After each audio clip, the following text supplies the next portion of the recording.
Welcome back to Slam Shenanigans. So this project here we're going to try and show you is building a well house. So we've had our property about 4 years now, and this tank and everything started out on a very ratty, actually it was a pallet.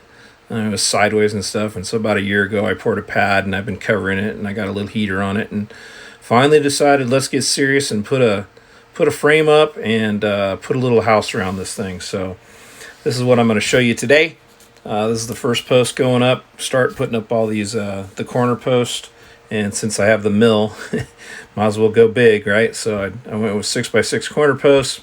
Had a little bit of stuff cut up already, so that's why I kind of went so big to start. And hey, I can, so might as well.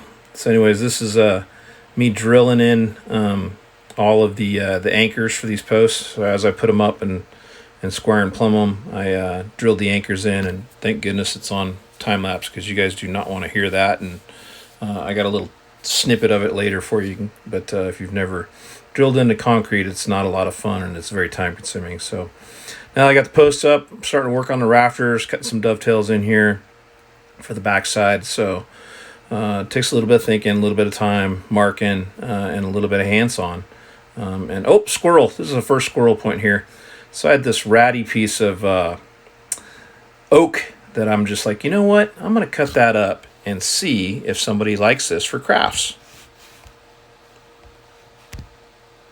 So that's what I did, and gosh darn it, if people didn't eat this stuff up. I sold 2 of the 4 pieces already and have 2 left. Anyways, moving on, this is the rafters, and at first I had 3, and I'm kind of like, you know what? That's solid. It's probably strong enough, but I think I need some more. So time to bring out some more logs and cut some more lumber. So here we got a pretty good chunk on the mill here.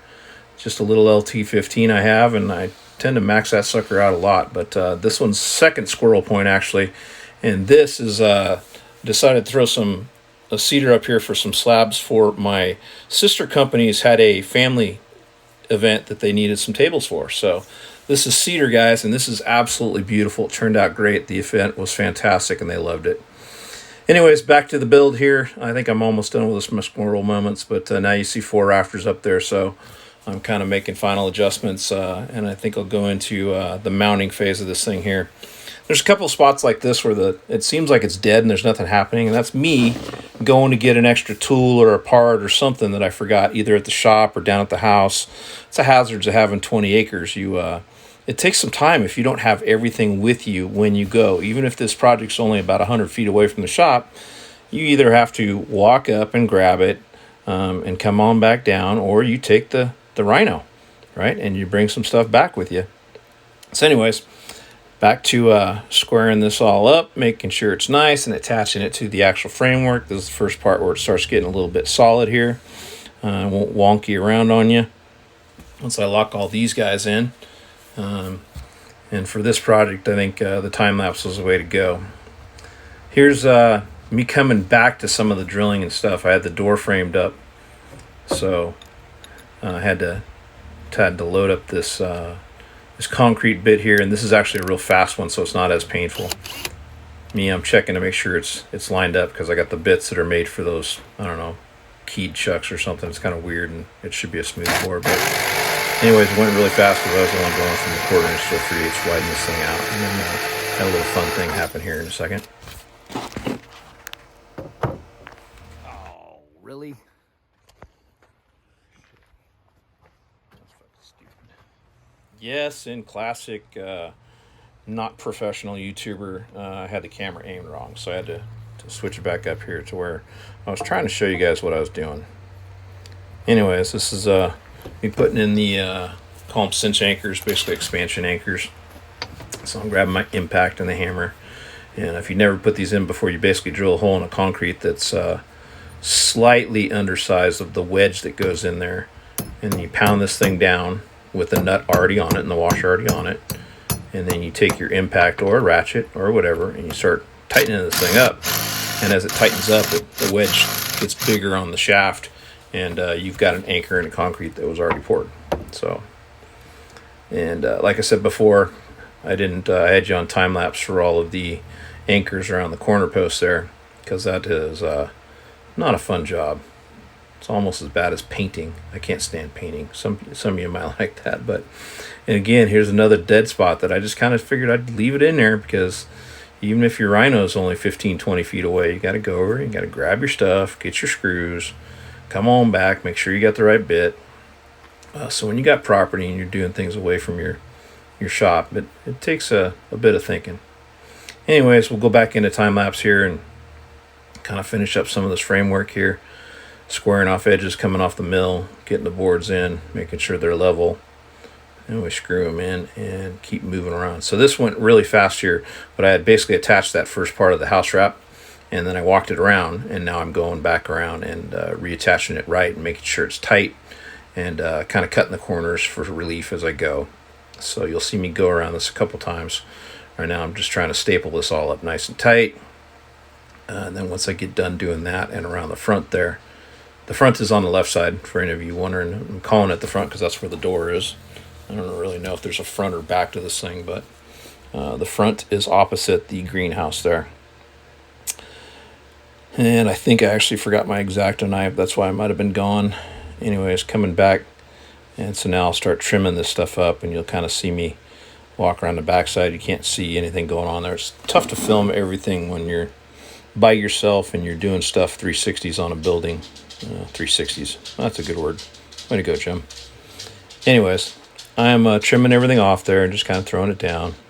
So now it's starting to look a little bit more professional there. And then I'm picking all this stuff up, trying to throw it into the rhino, getting a little drink because it was hot. And coming on up, dropping the house wrap off.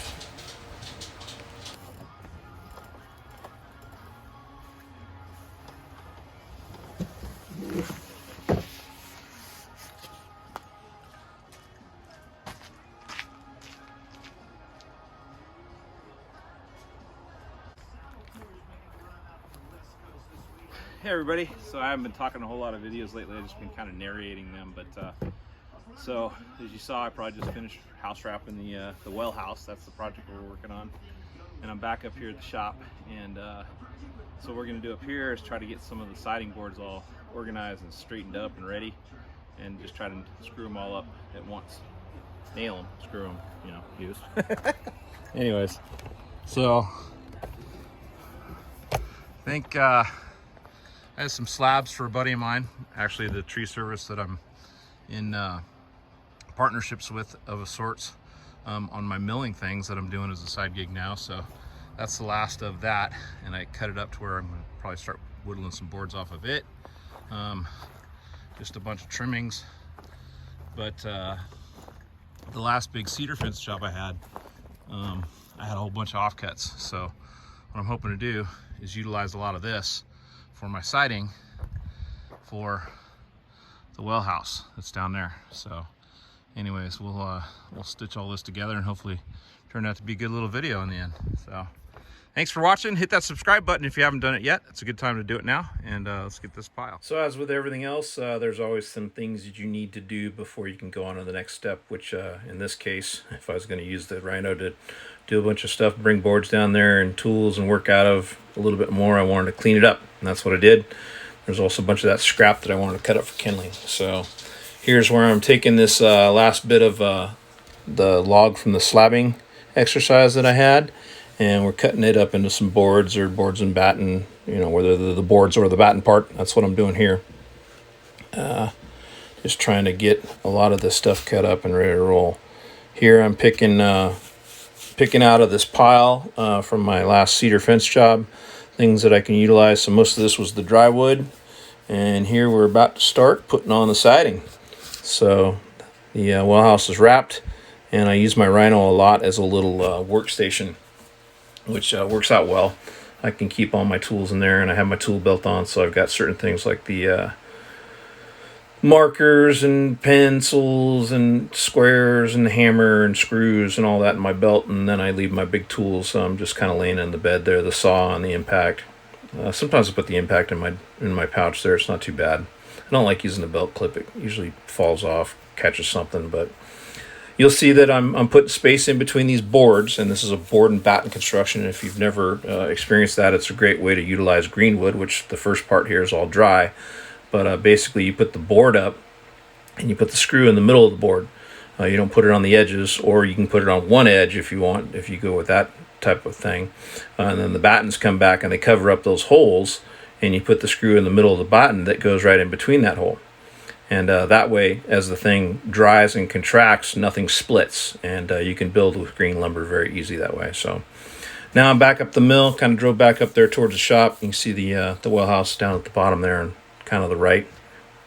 And here I'm doing a lot of maintenance because I hadn't really oiled anything up for a while. So did some oil on that guide, tightened up the rope for the drive unit, and I'll talk about that in a little bit too, what I think about that.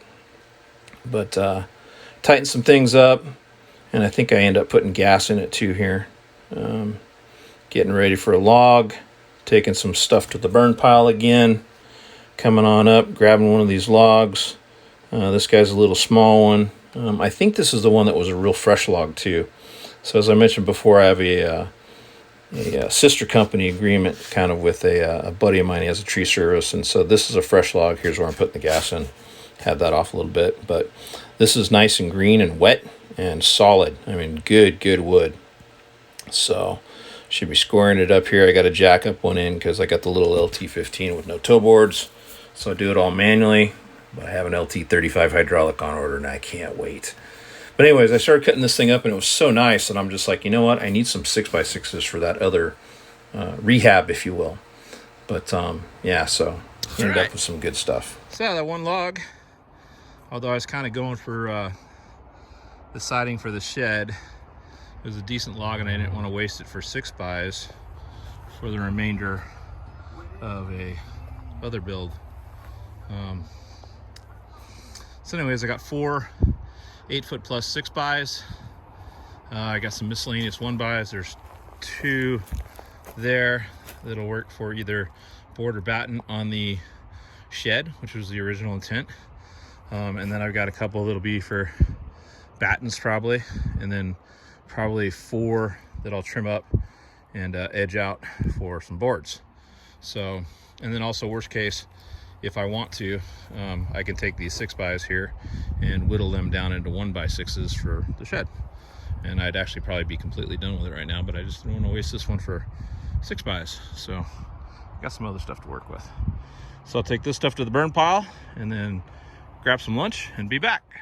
All right, so we're back, and it's after lunch, and I'm just taking all this stuff that I just cut up off the mill. If you haven't noticed yet, between that last clip and this, I have the same shirt on, but it was probably about my 3rd shirt. So as you can tell, I have a different shirt on. It's a different day. So this project took a few days, over a couple weeks here to complete to this point. And you can see here I'm cutting up those not flitches, but 1-inch thick boards that I'd cut off that last log and making them into actually trimmed boards so that I can use them, whether the boards or the battens. They're skinny. I cut them down to like a 2.5 or 3-inch batten. If they're 5 inches or bigger, I use them for a board. But yeah, getting some more stuff here for the burn pile, cleaning it up. There's one there that was worth saving, so I kept it going off. I had some good GoPro video of the tractor, but it's kind of hard. I'm doing all my editing on this iPhone here instead of the tractor. So you'll see here that I pick it up on the hill and then I back it down. And the reason I do that is because that log right there is probably several thousand pounds, and if it gets rolling on top of the hill where I'm at, my house where I live is down below, and I do not want this big huge thing coming into my house. So anyways, and I'm making about a 40-point turn here because I was too lazy to move my darn rhino, and so I'm setting this big old beast up here. I had to do a little trimming, a little cutting, getting some bark off so that it fit. As you can see, I maxed my LT15 out quite a bit. And here, this box right here, if you guys haven't got one, get an auto drive. Oh my gosh, what a game changer. Yeah, that thing is well worth the money. So anyways, I'm going back to video here, so I'll have to adjust the volumes. Make sure you guys can hear me over the mill. But this is a big, nasty log. And you can't really see it on camera right now because I'm holding the camera. But for these things, these are cedar, and that dust is actually pretty hazardous to your health. So I actually put a mask back on a couple of these. If it's down to a cant and there's no bark, I'll usually take the mask off. But the mill's doing good, pumping out some good sawdust there. Going through these knots, thought everything was going well. This particular one, and I might messed up. This might be the good log. Anyways, I'm cutting through here, and I'm going to slow it down here in a second and show you some of this just sawdust pumping out. It's kind of cool.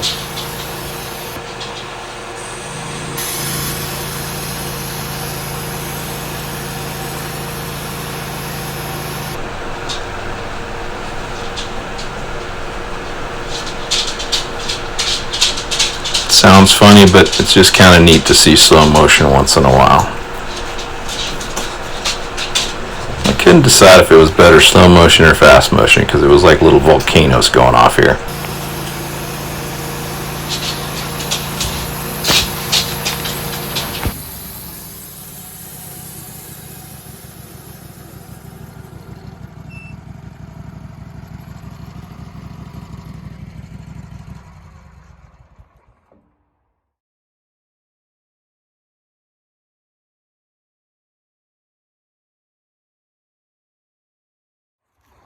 So, yeah, got to show some of my failures sometimes. I have them, just like everybody else. So you saw I got my blade stuck. But basically, I'm going to put this log for firewood because that crack is pretty dang deep. So, I mean, I might get some stuff on this side of it, but it's really just not worth the hassle. So, let's see all the cracks there. A lot of knots in this one too, which kind of binds the thing up. But if you look at all this, this is really deep. It's just too checked and old, so I'm not going to get lumber out of that. On to the next. All right, so we're going from really crappy wood that's been sitting on the ground for about a year or so to some stuff that's got paint on the ends. What's that tell you? This is a fresh log from my sister company. So I painted the ends to try and keep that moisture in there, and that stuff was heavy. So I took that first flitch off and went down so I didn't have to have those on the forks to manipulate this. It might look easy in time lapse, but this takes a lot of time to maneuver this stuff. It's very heavy. Sometimes I got to do this little quick things. You saw the square there, trying to square up that cut, and I'm taking each flitch away kind of almost as I do it just because they're so heavy and I needed to move this log. So you'll see here I got two basically 6x12s, and then I made a whole bunch of siding and cuts off of that one, and then I left it to where I have at least a 6-inch cut there. And this, I've posted this on some of my social media. There's only 4 1x8s there, and I could only lift 2 at a time. They're about 14 feet long and heavy. So they were like 140% moisture content. Anyways, I'm back down on the other side of the well pump house here, and going back to utilizing my Rhino as a workstation, and just continuing on with the boards of the board and batten all the way around the side here. And the back side I had to cut out for the rafters, notch those out. This side and the other side opposite of this, I had to cut angles coming up. So here when I was cutting that log up, I also cut some furring strips for the metal siding or metal roofing that's gone up top. Can't talk very well, but anyways. And then I'm finishing the front. Remember, we said the front is away from the greenhouse. That's where the door is on this corner here. So this is kind of where I'm wrapping it up for this video because it was getting pretty long, and I'll finish it up with trimming it out and putting the battens on, and then trimming up around the sides and the corners and putting the metal roof on. But took quite a bit to get to this point. I'm pretty happy so far. Used up some of my wood from the last order that I didn't want to just burn. It was already cut to thickness, and this is where she's sitting. So I really appreciate you guys watching. If you can hit that like button and hit subscribe and share this with your friends, it would sure help me out, and I appreciate it. So anyways, thanks again for watching. You guys have a great day.